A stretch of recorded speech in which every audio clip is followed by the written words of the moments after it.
क्षेत्र को इस खेल को ऊपर उभारने की और कबड्डी के उस बादशाह ने अपने दिल में एक चीज ली और मेरे से बहुत छोटे भाई की तरह प्यार से कहा कि सर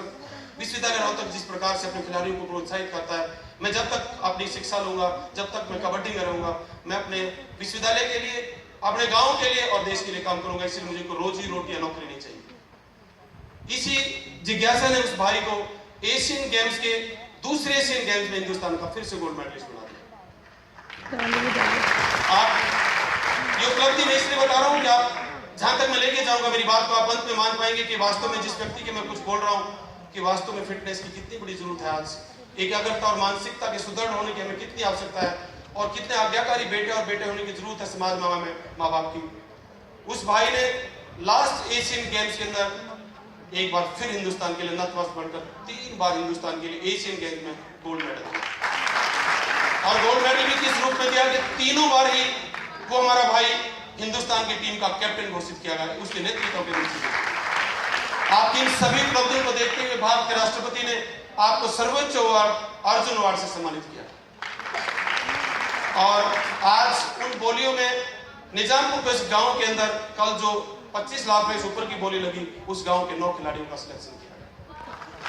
एक ही गांव से जहां संसारपुर से हॉकी की बात सुनते थे कि जब ओलंपिक में खेल जाता तो संसारपुर पंजाब का एक गांव जहां से बल्दी सीनियर जूनियर का वो 9 खिलाड़ी गांव से निकले। उस बात को पीछे झुटलाते हुए उस खिलाड़ी ने अपने गांव के 9 खिलाड़ियों को प्रोत्साहित किया। आज वो किस भाव में किस बोली में बिकते हैं मैं उस बात पे नहीं जाता, लेकिन एक बात कहना चाहूंगा साथियों, इस बात से आप प्रेरणा लें कि आप 5 साल के लिए फिट रह सकते हैं, 15 साल के लिए फिट रह सकते हैं, 20 साल के लिए फिट रह सकते हैं। एशियन गेम्स का दौर, लगातार 3 बार एशियन गेम का गोल्ड मेडल लेना और 20 साल तक हिंदुस्तान की टीम के लिए अपने आप को फिट रखना, ये आप लोगों के चैलेंज है। मैं बहुत ही आदर सम्मान के रूप में भारतीय हिंदुस्तान के जाने माने बेटे और विश्वविद्यालय प्रांगण की खूबसूरत पौध का जिसका नाम कुछ भी रख दो खुशबू तो गुलाब की वही रहेगी, भाई राकेश कुमार का बहुत मान सम्मान के साथ आप जोरदार ताली के साथ खड़े होने के बाद राकेश कुमार जी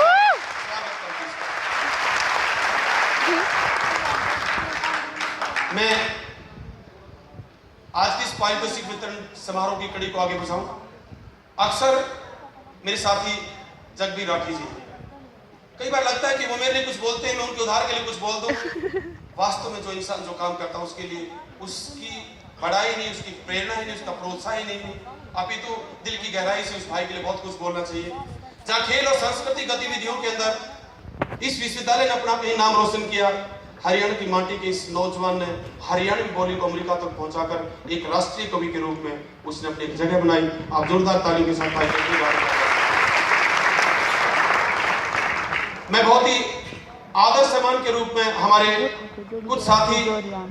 मैंने अपने कुलपति महोदय से इजाजत ली, उन्होंने कहा कि खेलों के लिए मैं 24 घंटे आपके साथ हूँ, हम विश्वविद्यालय को एक कार्य करेंगे और एक नया रूप देंगे। ऐसे व्यक्तित्वों ने हमें प्रेरित किया और मेरे सामने मेरी प्रेरणा स्रोत बैठे बतौर खेल बोर्ड के अध्यक्ष के रूप में, विश्वविद्यालय के उन्मुक्त और प्रशिक्षक के रूप में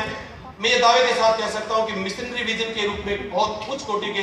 अधिवक्ता प्रोफेसर के रूप में डॉक्टर राजवीर जो ने यहाँ सेवाएं दी। मैं जोरदार तालियां चाहूंगा कि डॉक्टर राजवीर जो के लिए आपकी सेवा के लिए और जो आज मंच पे कर पाए, मैं दावे के साथ कह सकता हूं कि गुरुजनों का याददाश्त था और मैं इनको माइक पकड़ना सिखा रहा हूं आज आपके सामने रहे। मैं एक बार नतमस्तक होते हुए डॉक्टर राजवीर जो को अपनी तरफ से नतमस्तक सवाल पेश करूंगा। एक आमंत्रण